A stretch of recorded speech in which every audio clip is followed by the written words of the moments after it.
우리나라에 탈북민을 중심으로 해서 세운 교회들이 있습니다.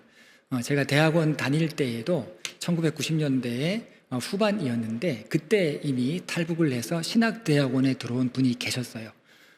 그래서 지금 목회를 잘 하고 계시는데 그런 여러 교회들이 있는데 그 중에 유코리아라고 하는 교회가 있습니다. 이 교회는요, 사모님께서 탈북하신 분이에요.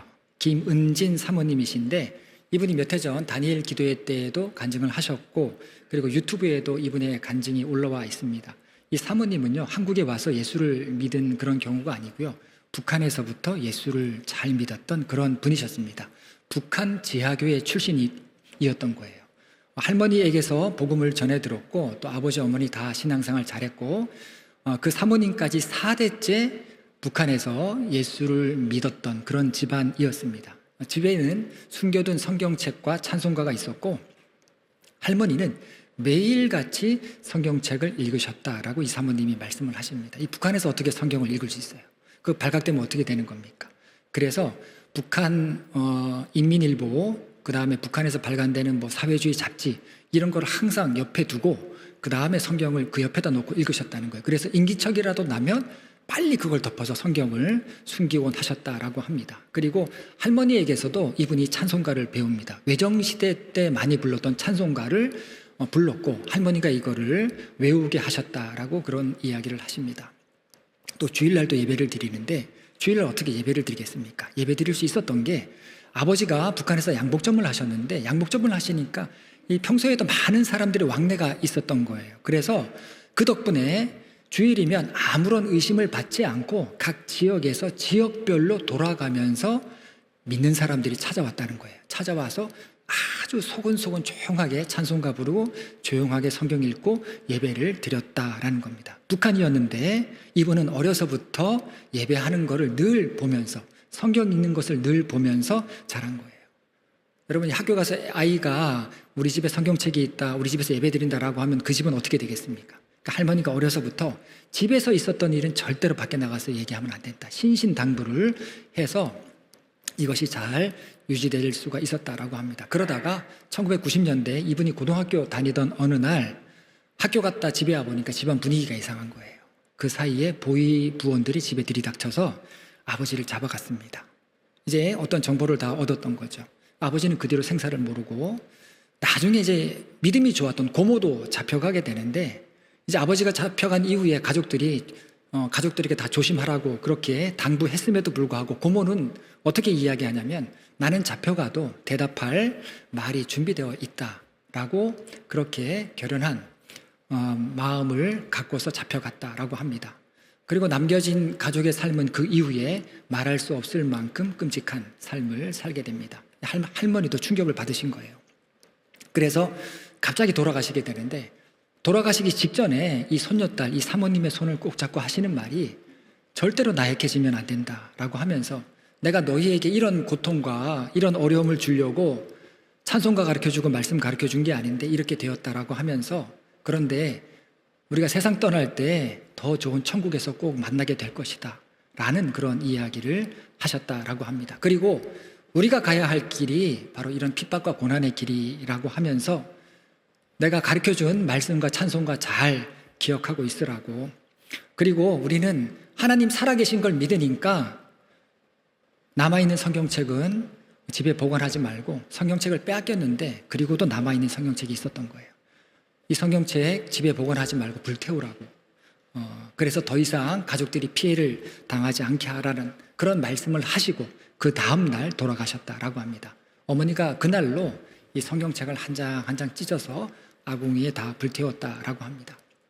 이렇게 반동분자가 되면은요, 북한에서는 어느 날인지도 모르게 밤에 이 가족들을 다 알 수도 없는 곳으로 다 옮겨간다고 하죠. 항상 밤에 그렇게 한다고 합니다.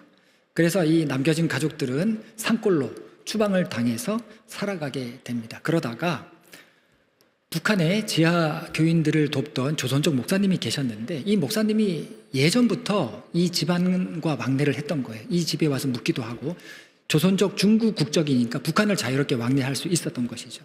그래서 이 목사님과 10년 만에 기적같이 연결이 됩니다. 그렇게 연결이 되어서 이 목사님의 도움으로 이 사모님이 탈북을 하게 되어서 우리나라에서 귀한 사역을 감당하고 계십니다. 둘째 언니랑 같이 탈북을 했는데 몽골 국경을 넘다가 철조망을 넘는 순간 둘째 언니는 공안에게 잡힌 거예요.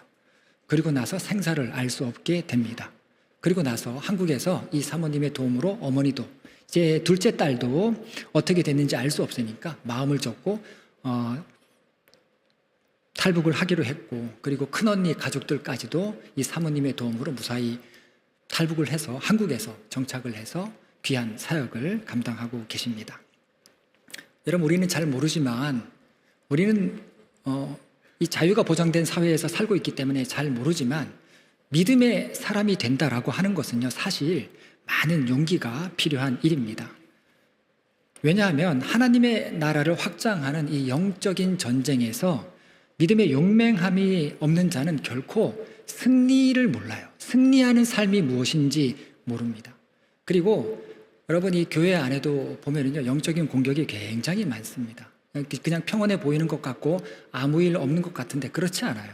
제가 볼 때는 매일같이 어떤 영적인 공격이 있다라고 저는 그렇게 느낍니다. 그래서 교회 안에서도 진리의 편에 서는 거, 진실의 편에 서는 거, 이것도 굉장한 용기가 있어야 돼요. 믿음의 용기가 있는 사람만이 흔들리지 않습니다. 그리고 우리가 살아가는 일에도 그렇습니다. 이 믿음의 한결같은 모습을 유지하면서 이 삶 가운데 얼마나 고난이 많습니까? 얼마나 시험이 많습니까? 그리고 삶의 변화가 변화무쌍해요. 그런데 그런 변화를 헤쳐나가는 난제에도 용기가 필요한 거예요.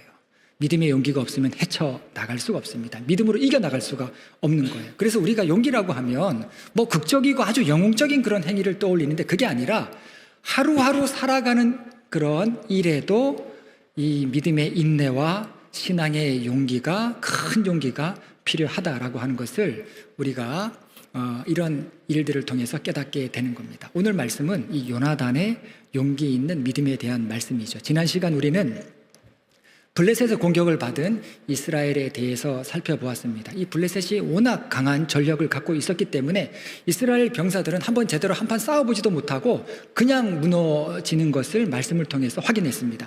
3,000명의 군사들이었는데 오늘 말씀을 보니까 600명만 남았다라고 그렇게 되어 있죠. 전투에서 싸워서 전사하고 부상당해서 600명만 남은 게 아니라 도망가고 숨고 탈영해서 이탈해서 600명만 남은 거예요. 그러면 그 600명도 온전한 사람들인가? 아니라는 거죠.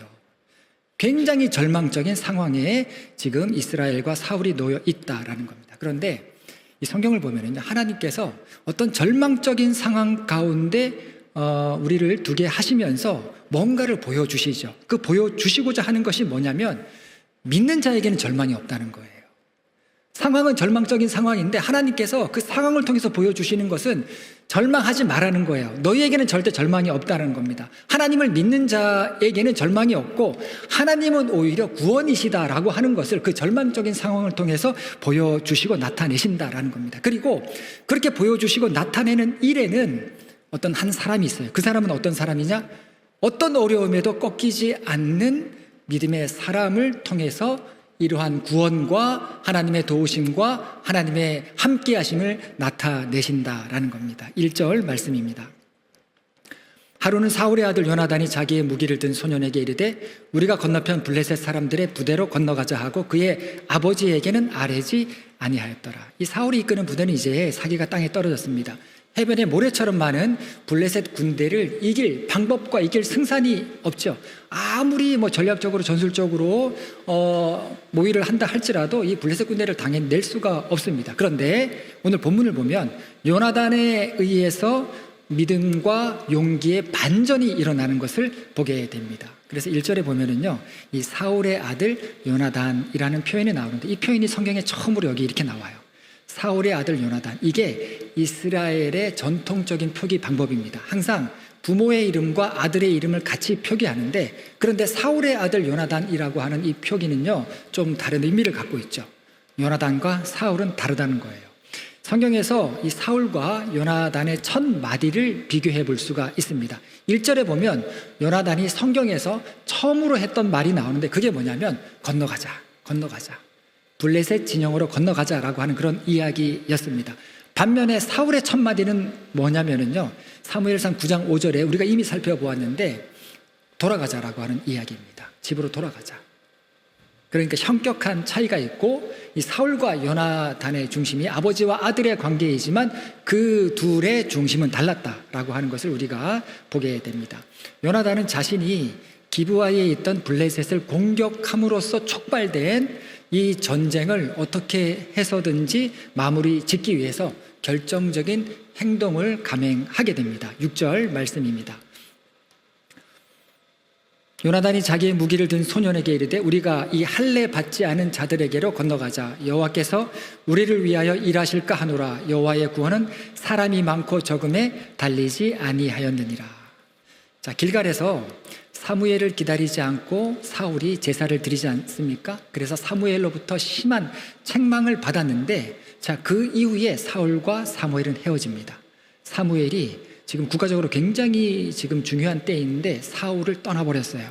그래서 사울은 남은 군사 600명만 데리고 이동을 해서 기브아 근처 게바로 이동을 하게 됩니다. 이에 따라서 블레셋 군대도 게바와 인접해 있는 믹마스라고 하는 곳에 이 블레셋 군대도 사울의 군대와 마주하고 있는 것을 보게 됩니다. 이 4절과 5절 본문의 말씀을 보면은요, 두 군대 사이의 대치 상황을 지금 알 수가 있는데, 이 사울의 군대와 블레셋의 군대는 협곡을 사이에 두고 각각 암벽지대, 각각 높은 곳에 이렇게 자리 잡고 있었던 것입니다.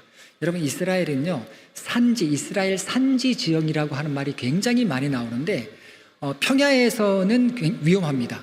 적들의 침입이 워낙 수월하기 때문에 평야지대는 굉장히 위험한 지대였고요, 안전한 지대는 산지지대입니다. 그리고 오늘 본문의 말씀을 보면 사울의 군대가 있던 곳도 그렇고 블레셋 군대가 있던 곳도 그렇고 다 암벽지대예요. 그러니까 방어하기에 굉장히 유리한 조건을 갖춘 두 지형에 사울의 군대와 블레셋 군대가 위치하고 있었고, 그 사이에는 협곡이 있었다. 가팔은 협곡이 있었다라는 겁니다. 그러니까 척구병들은 서로의 군대를 바라보고 있는 상황이었고, 아무리 강력한 이 전력을 갖고 있었던 블레셋 군대라 할지라도 협곡이 놓여 있으니까 내려갔다가 올라가면서 공격을 해야 되는데 이 공격이 쉽지 않은 거예요.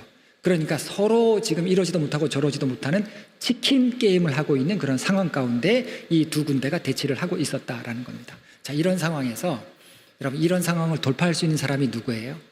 이런 사람을 이겨낼 수 있는 사람은 십자가를 짊어지기로 작정한 사람이에요. 하나님, 내가 십자가 짊어지겠습니다라고 결단한 사람이 이런 상황을 돌파하는데 바로 요나단이 그러했다라는 것입니다. 요나단 혼자서 블레셋 군대와 싸워 이길 수는 없죠. 그런데 참 신기한 것은 믿음의 분투함을 가지고 일어나려고 하면은요, 누가 도우시는 거예요? 하나님께서 어떻게 해서든지 그 사람 돕는 것을 보게 됩니다. 하나님께서 홀로 그런 사람을 내버려 두지 않으시죠.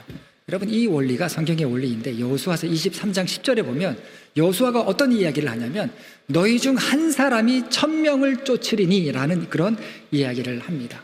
이 요나단도 어떤 이야기를 합니까? 하나님께서 하시는 일은 사람의 많고 적음에 달려있지 않다라고 이야기를 하죠. 같은 맥락에서 지금 이야기를 합니다. 하나님께 감동된 사람은요, 그리고 하나님을 진심으로 만났고 하나님을 아는 사람은 사람의 많고 적음에 상관없이 하나님께서 역사하심을 믿는 거예요. 하나님께서 큰 역사를 이루신다라고 하는 것을 확신할 수 있는 겁니다. 요나단이 다른 사람보다 특별히 힘이 있고 그리고 어떤 무기를 쓰는 능력이 탁월하고 그래서 이렇게 용맹했던 것이 아니라 믿음으로 말미암아 요나단은 용기가 있었다. 그런 사람이 요나단이었다라는 겁니다. 여러분, 그런데 용기라고 하는 거는요, 항상 죽음과 관련이 되어 있습니다. 북한에서 재하교인들 이 숫자가 확인되었죠. 수십만 명입니다. 지금도 그렇게 신앙생활 하고 있는 사람들이 수십만 명이에요. 이거는 조선족 목사님들이 북한에 들어가서 확인한 결과예요. 예전에는 그렇게 되기 전에는 추정치로 북한의 재하교인들이 숨어서 이렇게 예배 드릴 것이다 이렇게 추정했는데, 실제로 확인해 보니까 예배를 드리는 사람들이 있었고요, 성경을 읽는 사람들이 있었고, 지금도 그런 분들이 계시다는 거예요. 지금도 그렇게 어려움 가운데 목숨을 내놓고 그런 용기로 신앙생활 하시는 분들이 계시다라는 것입니다. 그래서 용기라고 하는 거, 용기를 낸다라고 하는 거, 이건 항상 죽음과 관련이 되어 있는데, 아리스토텔레스가 뭐라고 이야기하냐면 가장 용기 있는 사람이 누구인가에 대해서 죽음에 직면하는 군인들이야말로 가장 용기 있다, 이런 이야기를 하죠. 군인들은 전투에서 죽을 수도 있다라고 하는 사실을 알고 있습니다. 그러면서도 그 임무를 수행하지 않습니까? 그런데 중세시대의 대신학자였던 토마스 아퀴나스는 또 이런 이야기를 합니다. 용기는 죽을 위험에 대한 두려움을 극복하는 것이다. 그래서 용기를 가장 잘 보여주는 사람은 군인이 아니라 순교자이다라는 그런 이야기를 하는 것을 보게 됩니다. 그러니까 북한에 있는 지하교회 교인들은 어떤 교인들이에요? 순교자적인 신앙, 그런 신앙을 갖고 있는 분들이다라는 거예요. 참 안타깝죠. 이 같은 나라 같은 말을 쓰고 있고, 그리고 크지도 않은 땅이지 않습니까? 우리 한반도가 뭐 커봐야 얼마큼 크겠습니까? 미국의 한 개의 주보다 작은 이 한반도 땅덩어리가 이렇게 분단되어 있고, 그리고 북쪽에 있는 분들은 신앙생활 하지도 못하고 성경 읽을 수도 없고 예배 드릴 수도 없는 그런 상황들, 그런 상황에 놓여 있지만 하나님께서는 언젠가 그들의 순교의 피를 하나님께서는 받으시고 언젠가는 하나님 통일되게 하시고 하나님께서 그들로 하여금 뿌려진 씨앗의 열매를 얻게 하실 것이다. 우리는 믿는 거 아닙니까? 우리는 확신하는 거 아니겠습니까? 요나단이 바로 그런 용기를 가진 거예요. 그래서 이 요나단의 도전적인 행동, 블레셋 진지로 들어가자라고 했던 이 도전적인 행동에는 요나단의 어떤 공명심, 우리가 아니라고 하면서 의외로 자기 공명심이나 자기 의의를 가지고 살아갈 때가 참 많이 있는데, 요나단은 그런 차원이 아니라 하나님께 대한 신뢰를 기초하고 블레셋 진지로 들어가자라고 이야기하는 것을 보게 됩니다. 뭐라고 이야기했습니까? 이 할례 받지 않는 자들에게로 건너가자. 여호와께서 우리를 위하여 일하실까 하노라. 여호와의 구원은 사람의 많고 적음에 달려있지 아니하였느니라. 자, 요나단은 블레셋 병사들 앞에서 이스라엘 병사들이 겁을 먹고 도망가고 숨고 이탈하고 이런 걸 더 이상 두고 볼 수가 없었던 거예요. 내가 생명을 바치더라도 내가 적진 가운데 들어가서 내가 정말 뭔가라도 보여줄 수 있으면 내가 그렇게 해야 되겠다, 이런 결단을 했던 겁니다. 이 요나단이 믿음의 정석을 보여주지요. 그러나 결코 자기 공명심을 위해서가 아니었다라는 겁니다. 그래서 이 위기의 때에, 정말 어려울 때에 순수한 믿음으로 일어나는 것, 이것을 우리가 요나단을 통해서 보게 됩니다. 순수한 믿음으로 일어나는 그 믿음의 중요성이 얼마나 큰가 하는 것을 깨닫는 거예요. 그리고 그렇게 일어났을 때 하나님께서 그 믿음의 사람과 어떻게 함께 하시는가 하는 것을 역시 우리는 이 요나단의 이야기를 통해서도 깨닫게 됩니다. 뿐만이 아니라 이 결연한 믿음은요, 다른 사람의 마음에도 불을 지피죠.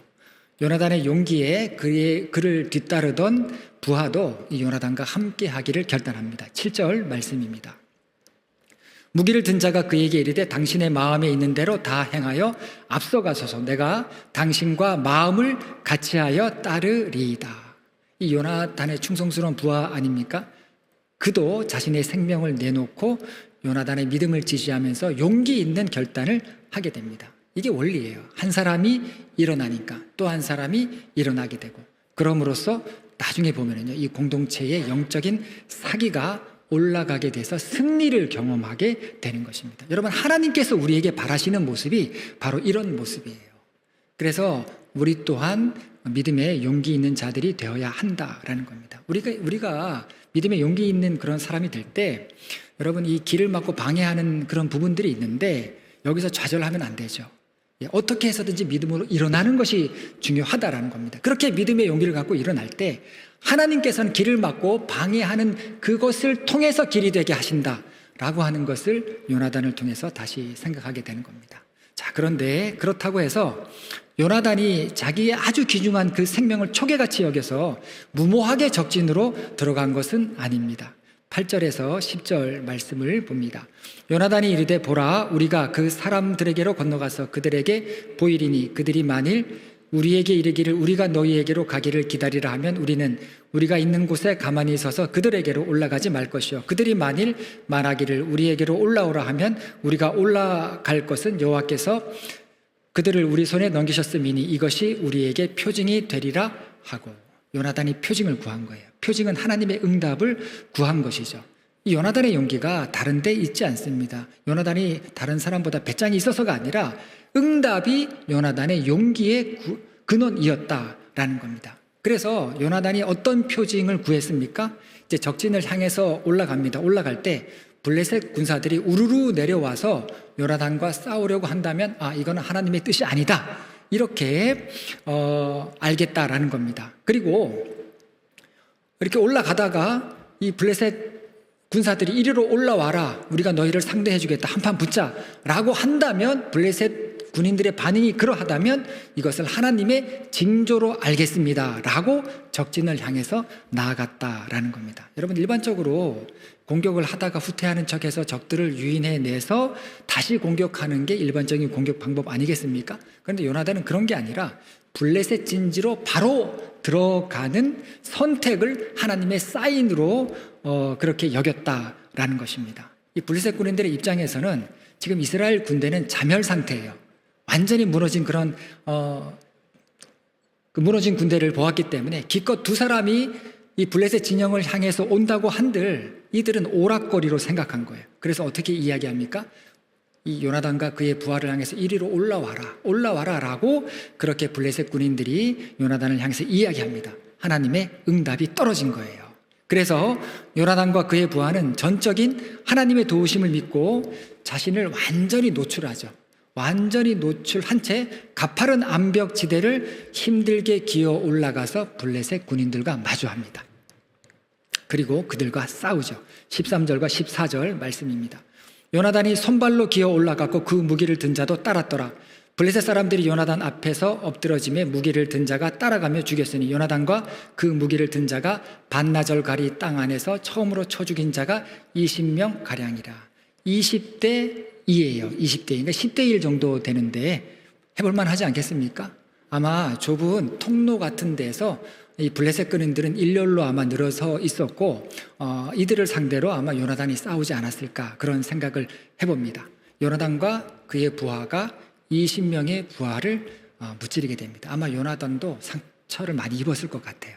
죽지는 않았지만 상처를 굉장히 많이 입었을 것입니다. 여러분, 우리 믿는 사람의 승리는요, 상처가 없는 게 아니에요. 상흔이 없는 게 아닙니다. 상처도 많고요, 상흔도 많고.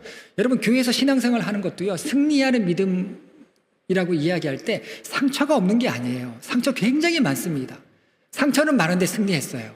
승리의 영광을 보면서 우리는 기뻐할 수 있는 겁니다. 요나단도 그랬을 거예요.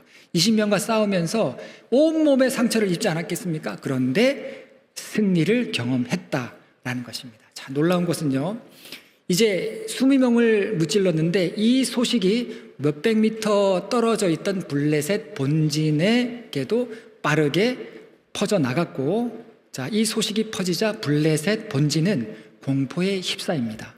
왜 그렇게 되냐면 블레셋 군인이 20명 죽었다, 적들이 침입했다, 이런 정도의 소식이 아니라 당시 이 사람들에게는 신들의 전쟁이에요. 그러니까 우리 군인들 20명이 죽었다라고 하는 것은 블레셋 신이 우리와 함께 하지 않는다, 우리의 신이 우리와 함께 하지 않는다, 이렇게 받아들여진다라는 것입니다. 그러니까 신이 우리를 버렸다라고 생각하니까 이 두려움이 급속도로 진내에 퍼져나간 겁니다. 그리고 그때 하나님 또 역사하시죠. 지진이 일어납니다. 15절 말씀입니다. 들에 있는 진영과 모든 백성들이 공포에 떨었고 부대와 노략군들도 떨었으며 땅도 진동하였으니 이는 큰 떨림이었더라. 여기서 큰 떨림이라고 하는 걸 그대로 직역하면 하나님의 떨림입니다. 이것은 당시 블레셋 병사들이 느꼈던 두려움이 요나단과 그의 부하 때문에, 단 두 사람 때문에 느낀 것이 아니라 그 뒤에서 역사하시는 이스라엘의 하나님 때문임을 암시하고 있죠. 수십 년 전에 미스바에서도 어떤 일이 일어났습니까? 사무엘과 온 이스라엘이 모여서 회개하고 기도하는데 블레셋이 기회는 이때다, 이스라엘 사람들이 한 곳에 다 모여있으니까 이때 우리가 이스라엘을 치자하고 올라왔다가 하나님께서 어떻게 하셨어요? 우레와 천둥으로 이 블레셋 군대를 혼비백산하게 하지 않았습니까?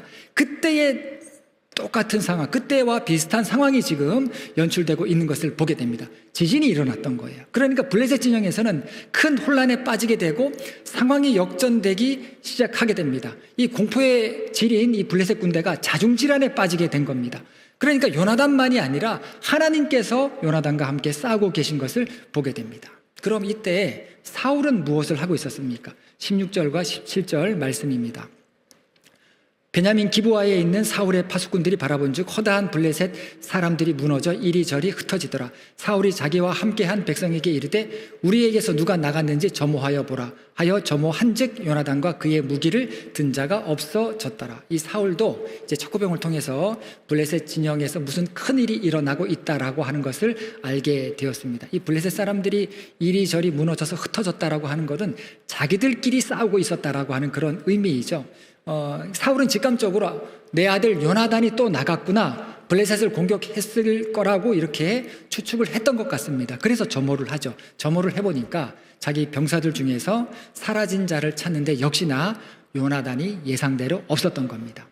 어쨌든 블레셋이 겁에 질려서 지금 무슨 일인지는 모르겠지만 자기들끼리 싸우는 이 상황이야말로 사울과 이스라엘에게는 가장 좋은 공격 타이밍이 되었죠. 그래서 사울도 그렇게 판단을 하고 제사장을 찾습니다. 18절 말씀입니다. 사울이 아히야에게 이르되 하나님의 궤를 이리로 가져오라 하니 그때에 하나님의 궤가 이스라엘 자손과 함께 있음이니라. 자, 그런데 애석하게도 당시 제사장이, 사울과 함께 있던 제사장이 아히야였다라는 겁니다.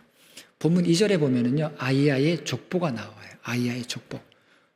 근데 그 족보 끝에 뭐라고 되어 있냐면 엘리 제사장의 증손자가 바로 아히야이다라고 이렇게 나오죠. 엘리 제사장은 어떤 사람입니까? 사무엘을 통해서 하나님의 심판을 받은 가문이에요.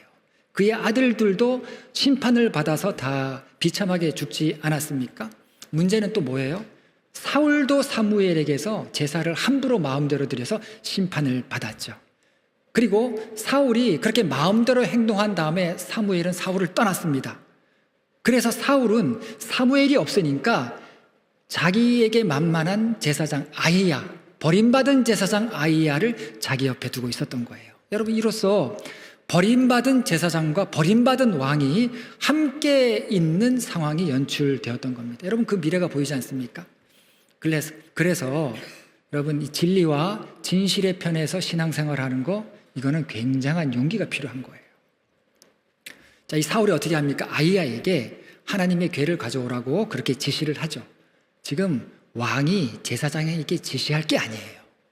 제사장은 제사장 고유의 사명이기 때문에 왕이 오히려 제사장의 말을 들어야 됩니다. 그런데 사울은 그렇게 하지 않죠. 하나님의 궤를 가져오라고 하는데 이거 잘못된 번역일 가능성이 굉장히 높습니다. 왜냐하면 이 당시 법궤는 블레셋에 빼앗겨서 블레셋 땅으로 갔다가 이스라엘 땅으로 다시 돌아와서 기럇 여아림에 있었어요. 그리고 이 법궤를 빼앗길 때 한몫을 했던 사람이 누구입니까? 엘리의 아들들이에요. 엘리의 두 아들들이 블레셋과 전투를 하기 전에 혹시 법궤를 가져가면 하나님께서 우리와 함께 하시지 않을까, 이런 미신적인 생각을 하고 법궤를 가졌다가 하나님께서 그냥 법궤를 블레셋에게 빼앗기게 하셨던 거죠. 그러니까 참된 믿음이 아니니까 하나님께서 그렇게 블레셋에게 법궤를 빼앗기게 하셨던 겁니다. 그리고 나중에 되돌아오게 하셨는데 아직 기럇 여아림에서 오지 않았어요. 이 법궤는 나중에 다윗 왕이 되찾아오게 됩니다. 그러니까 하나님의 법궤는 아닌 거예요. 그리고 아주 중요한 70인역 성경에서는 사울이 가져오라고 한 게 법궤가 아니라 에봇이라고 그렇게 기록을 합니다. 에봇은 제사장이 입는 옷인데 하나님의 뜻을 물을 때 우림과 둠빔이라고 하는 두 돌이 에봇에 있었어요. 그래서 그걸로 하나님의 뜻이 무엇인지를 이렇게 판별을 할 때 이것을 사용했는데 에봇을 가져와서 지금 이 상황에서 하나님의 뜻이 무엇인지 물어보고 싶었던 겁니다. 사울이 물어보고 싶었는데 주술적으로 물어보고 싶었던 거예요. 여러분, 하나님께서 어떻게 응답하시겠습니까? 사울에게 응답하시겠습니까? 아히야에게 하나님께서 응답하시겠습니까? 응답하셔도 그들이 원하는 응답은 아닐 거예요. 왜냐하면 이들은 하나님의 뜻에서 벗어나 있기 때문에 그렇습니다. 자, 그런데 여기서 사울은 이해하지 못할 더 기가 막힌 결정을 하죠. 19절입니다. 사울이 제사장에게 말할 때에 블레셋 사람들의 진영에 소동이 점점 더한지라 사울이 제사장에게 이르되 내 손을 거두라 하고. 자, 전쟁 중에 제사장에게 하나님의 뜻을 묻는 거. 하나님, 우리가 싸워야 하겠습니까? 아니면 물러나야 하겠습니까? 하나님, 우리가 어떻게 해야 되겠습니까? 이거는 하나님께서 꼭 물으라고 하신 말씀이에요. 그 말씀이 신명기에 나옵니다.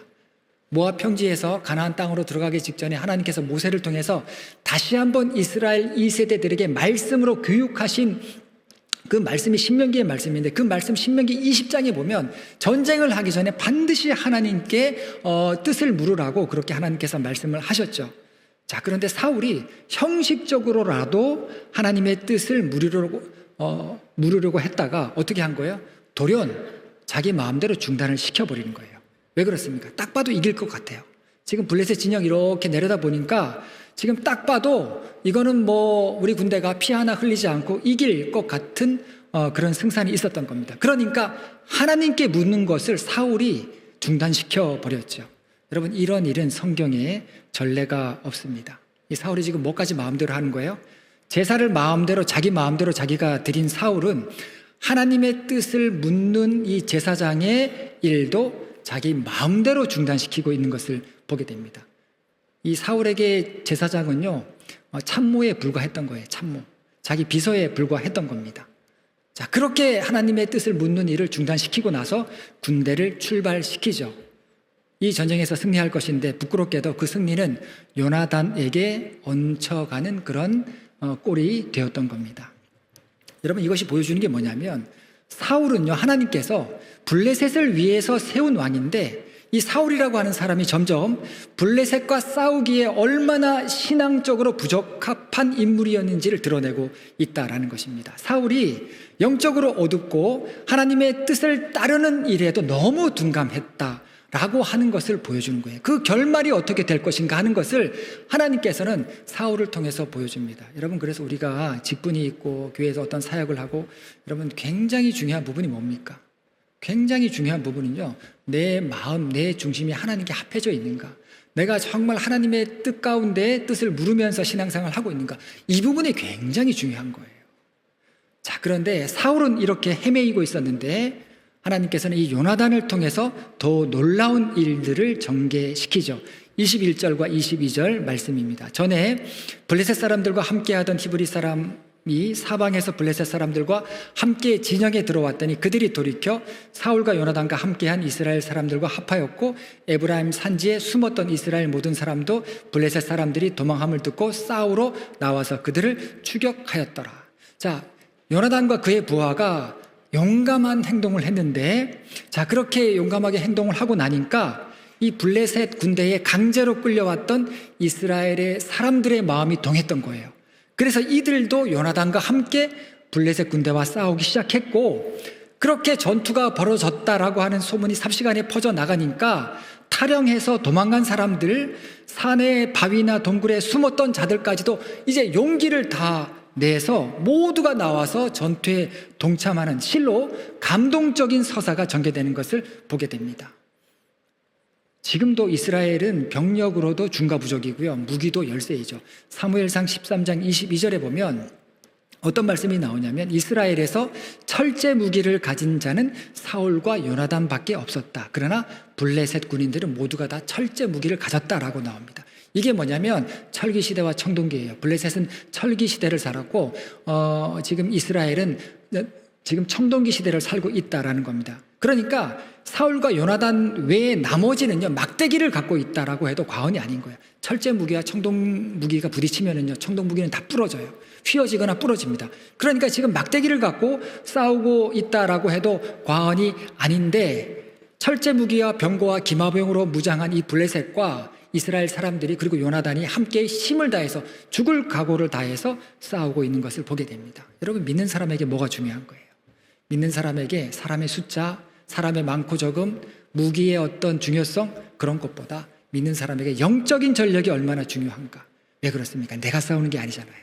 내가 싸우는 게 아니라 하나님께서 싸우시기 때문에 영적인 전력이 너무도 중요하다라고 하는 것을 우리가 보게 됩니다. 사울의 시원치 않은 그런 지휘 덕분에 병사들도 600명밖에 남지 않았지만, 그런데 요나단의 행동을 통해서 어디서 나왔는지 용기를 얻고 힘을 얻었던 사람들이 다시 일어난 거예요. 결국 하나님께서 위기에 빠진 이스라엘을 구원하시는 것을 보게 됩니다. 23절 말씀입니다. 여호와께서 그 나라의 이스라엘을 구원하심으로 전쟁이 벳아웬을 지나니라. 요나단의 믿음과 이 고백과 그리고 행동이 열패감 가운데 있던 많은 사람들을 일깨운 거예요. 작은 믿음을 갖고 담대히 나가니까 하나님께서 다 싸워주셨던 겁니다. 사람의 많고 적음에 상관없이 순전한 믿음의 사람이 그 사람을 통해서 하나님께서 어떤 일을 하시는가 하는 것을 우리는 이 요나단을 통해서 보게 됩니다. 한 사람을 통해서 하나님께서 그 가정을 일으켜 세우실 수가 있고요. 한 사람을 통해서 공동체를 일으켜 세우실 수가 있고, 순전한 믿음의 사람을 통해서, 용기 있는 믿음을 통해서 교회를 일으켜 세우실 수가 있는 겁니다. 여러분, 우리가 살아가는 일에 참 많은 노력들을 하고 살아가는데 참 애를 쓰고 살아가지 않습니까? 그런데 중요한 것을 여러분 아셔야 돼요. 중요한 게 뭐냐면 영적인 세계에서는 승리하는 본질적인 원리가 있다. 본질적인 원리가 있다라는 겁니다. 이거를 우리가 발견하고 깨닫고 살아야 된다라는 겁니다. 여호와의 구원하심은 사람의 많고 적음에 달려있지 않다라고 외치면서 하나님의 함께하심을 믿고 앞으로 달려나갔던 요나단을 막을 수 있는 사람은 아무도 없었죠. 병고도 막을 수 없었고, 전차도 막을 수 없었고, 기병대도 막을 수 없었고, 그리고 철제 무기로 무장한 블레셋 군대도 막을 수가 없었던 거예요. 오히려 원수가 괴멸되었던 겁니다. 하나님은 이런 믿음의 용기 있는 사람이 일어나기를 기대하시는 거예요. 모두가 다 숨어있고 벌벌 떨고 나서지 않고 모두가 다 움츠려 들고 있을 때 하나님은 우리 모두가 요나단과 같이 행동하기를 원하시는 겁니다. 요나단처럼 믿음의 고백을 하기를 바라시는 거예요. 그렇게 믿음으로 도전할 때 하나님께서는 그 믿음을 통해서 반전의 돌파구를 열어가시는 것을 보게 됩니다. 사울처럼 두려워하지 마시고 또 벌벌 떨지 마시고 요나단처럼 모든 일에, 우리가 믿음으로 결단하고 살아가는 모든 일에 용기 있는 신앙을 갖고 살아가는 여러분 모두가 되시기를 간절히 바라겠습니다. 기도하시겠습니다. 하나님, 우리가 살아가는 일이 때로 두렵고 때로 너무 벅차고 또 어떻게 살아야 할지 갈피를 잡지 못할 때가 많이 있지만, 그럴 때마다 요나단을 생각하면서 믿음의 용기를 갖고 나와 함께 하시고 나를 도우시고 나를 인도하시는 하나님을 믿고 앞으로 나아갈 수 있는, 일어설 수 있는 저희들 될 수 있도록 인도하여 주시옵소서. 예수님의 이름으로 기도합니다. 아멘.